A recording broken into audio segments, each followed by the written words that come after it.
मैं Rajveer Singh Shiran, associate professor in chemistry, SRR Morwa government PG college.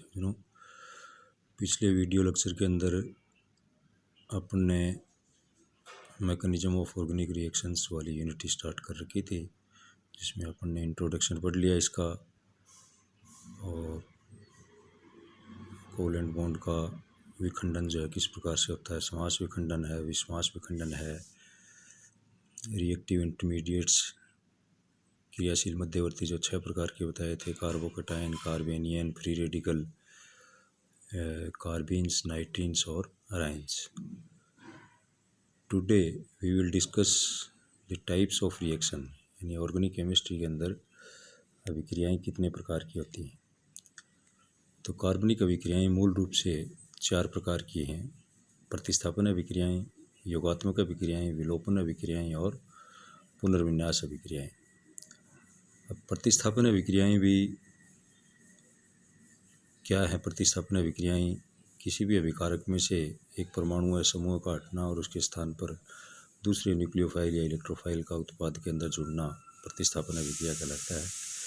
यानी कि इस प्रकार की अभिक्रियाओं में संतृप्त यौगिक द्वारा की जाती हैं, जिसके अंतर्गत परमाणु आयन या अन्य समूह का विस्थापन किसी परमाणु आयन या अन्य परमाणु समूह द्वारा होता है।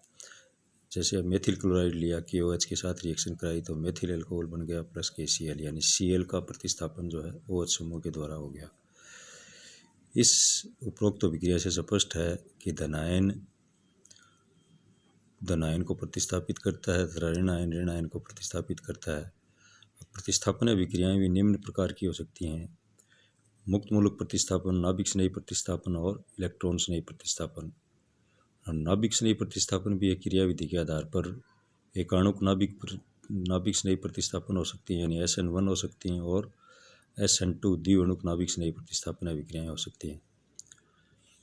अब एक एक करके अपन इसको डिस्कस करें। जैसे मुक्त मूलक प्रतिस्थापन अभिक्रियाएं हैं, तो इस प्रकार की अभिक्रियाओं में कोई भी परमाणु या समूह का प्रतिस्थापन जो है मुक्त मूलक के रूप में हो तो उन्हें मुक्त मूलक प्रतिस्थापन अभिक्रियाएं कहते हैं। इस प्रकार की अभिक्रियाओं में बंध का समास विखंडन होता है। उदाहरण के लिए अपन ने नीचे रिएक्शन दे रखी है।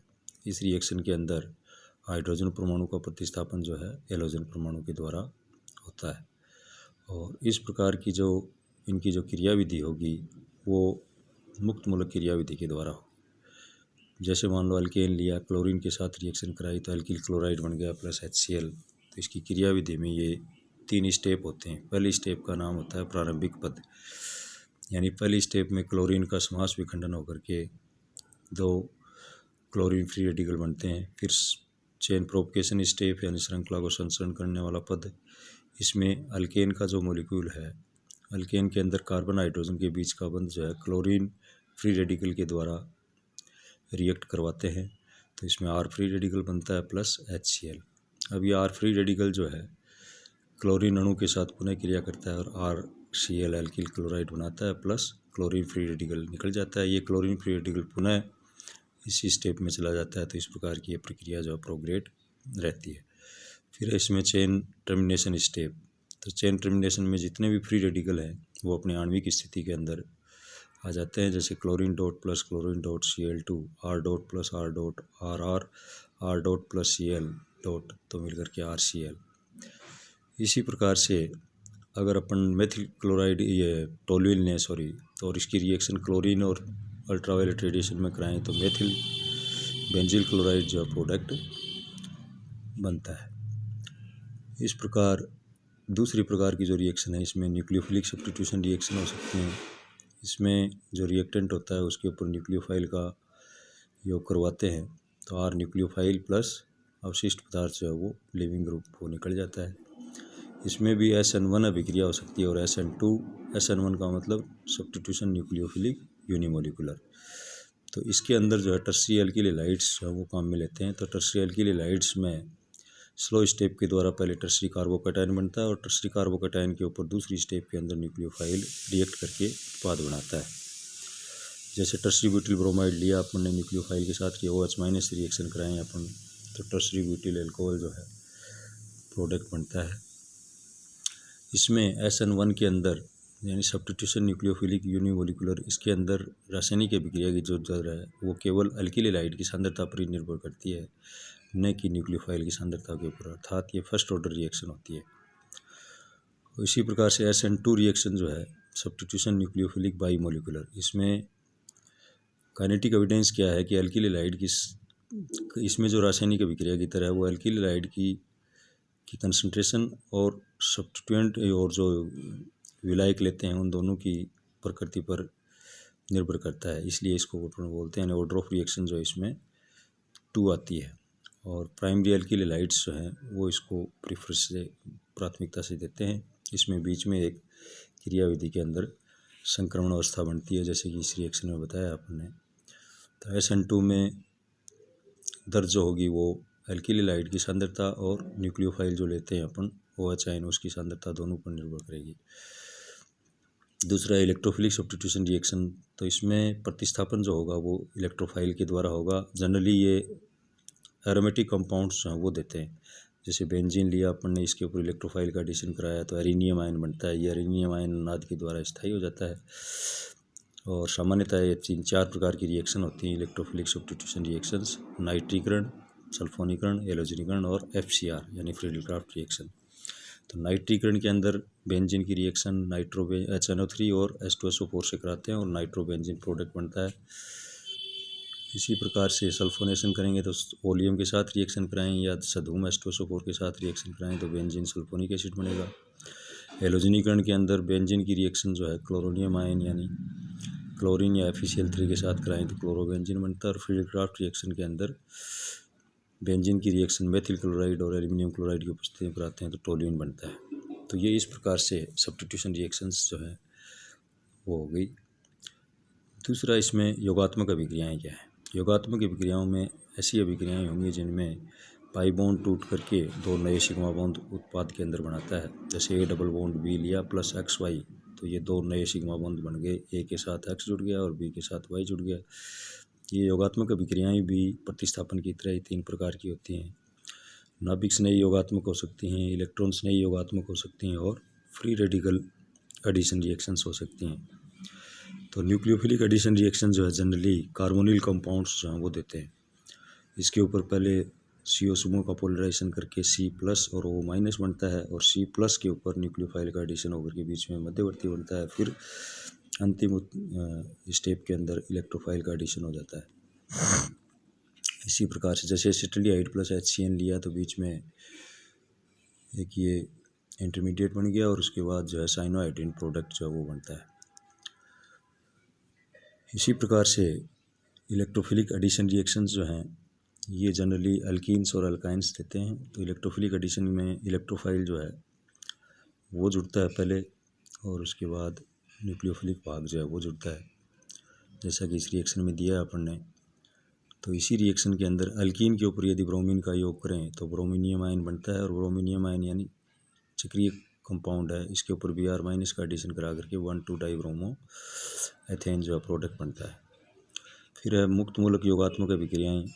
तो इसमें फ्री रेडिकल एडिशन में ये मार्कोनिकोफ नियम के अगेंस्ट एडिशन होता है, इसे खराश इफेक्ट भी बोलते हैं या पेरोक्साइड इफेक्ट भी बोलते हैं। तो इसमें प्रोपीन के ऊपर जैसे HBr का योग कराएं इन प्रेजेंस ऑफ पेरोक्साइड तो ये 1-ब्रोमोप्रोपेन जो है वो कंपाउंड बनता है। इसमें भी 3 स्टेप हैं मुक्त मूलक। प्रथम स्टेप में श्रृंखला प्रारंभ करने वाला पद, तो अल्कोक्साइड आयन जो है पहले अल्कोक्साइड आयन फ्री रेडिकल बनता है। ये alkoxide and free radical HBr reaction करा करके bromine free radical plus alcohol बनता है और इसके ऊपर फिर प्रोपीन के ऊपर Br फ्री रेडिकल की रिएक्शन कराएंगे तो 1-ब्रोमोप्रोपेन और 2-ब्रोमोप्रोपेन बनता है। और लास्ट में टर्मिनेशन स्टेप है। तो इस टर्मिनेशन स्टेप के अंदर Br फ्री रेडिकल वापस आणविक स्थिति में आ गया Br2 और ये दूसरी स्टेप के अंदर 1,2-डाइब्रोमोप्रोपेन जो है ये प्रोडक्ट बन गया। फिर आता है इसमें विलोपन अभिक्रियाएं। तो ये वे अभिक्रियाएं होती हैं जो योगात्मक अभिक्रियाओं के विपरीत होते हैं। इसमें क्रियाकारक में से 2 परमाणु या परमाणुओं का समूह का निष्कासन होता है, अर्थात 2 सिग्मा बंध के टूटने पर एक पाई बंध बनता है। जैसे अल्फा विलोपन हो सकता है इसमें। इस प्रकार के विलोपन में एक ही कार्बन परमाणु से 2 परमाणु या समूह हटते हैं और कार्बेन्स का निर्माण जो है वो होता है। बीटा विलोपन हो सकता है 1-2, यानी हटने वाले समूह दोनों 1 और 2 कार्बन परमाणु पर उपस्थित हों, तो ये दोनों अगर बीटा विलोपन में XY का विलोपन होगा तो ये एल्कीन्स हैं वो प्राप्त होंगे। ऐसे ही गामा विलोपन हो सकता है। इसमें विलोपन में प्रथम और तृतीय कार्बन से 2 अलग परमाणु पृथक होते हैं और इसमें 3 सदस्यीय वलय का निर्माण होता है, जैसा कि इस थर्ड रिएक्शन में दिखाया गया है। इसी प्रकार से इसकी अगर क्रियाविधि देखें विलोपन अभिक्रिया की, तो एकाणुक विलोपन हो सकता है E1 और द्विअणुक विलोपन हो सकता है E2। तो एकाणुक विलोपन अभिक्रिया के अंदर E1 का मतलब है इसमें टर्शरी अल्किल हैलाइड्स की रिएक्शन अल्कोहलिक KOH के साथ क्रिया कराएं तो अल्कीन्स जो हैं वो प्राप्त होते हैं अपने को। तो इसकी क्रियाविधि में देखें तो 2 स्टेप हैं। पहले स्टेप में हैलाइड आयन जो है वो धीरे धीरे निकलता है और कार्बोकैटायन बनता है। दूसरी स्टेप में कार्बोकैटायन से जो भी अल्फा हाइड्रोजन परमाणु है ये न्यूक्लियोफाइल अटैक करके इसको निकाल लेता है और अल्कीन्स जो हैं वो प्राप्त होते हैं। यानी अभिक्रिया की दर जो होगी इसमें केवल अल्किल हैलाइड की सांद्रता पर निर्भर करेगी, न कि न्यूक्लियोफाइल की सांद्रता के ऊपर। E2 विलोपन अगर है तो इसके अंदर प्राइमरी हैलाइड्स जो हैं वो अल्किल हैलाइड्स जनरली वी हाइड्रोजनीकरण के द्वारा जो इसमें अल्कीन्स प्राप्त होते हैं। जैसे एथिल ब्रोमाइड लिया अपन ने सोडियम इथॉक्साइड से तो अल्कीन्स प्राप्त हो गए। यानी इसमें दोनों स्टेप्स जो हैं वो एक साथ साथ ही होती हैं। ब्रोमाइड आयन धीरे धीरे निकलता है और पीछे से बेस जो होता है वो इस बीटा हाइड्रोजन को विलोपित कर लेता है।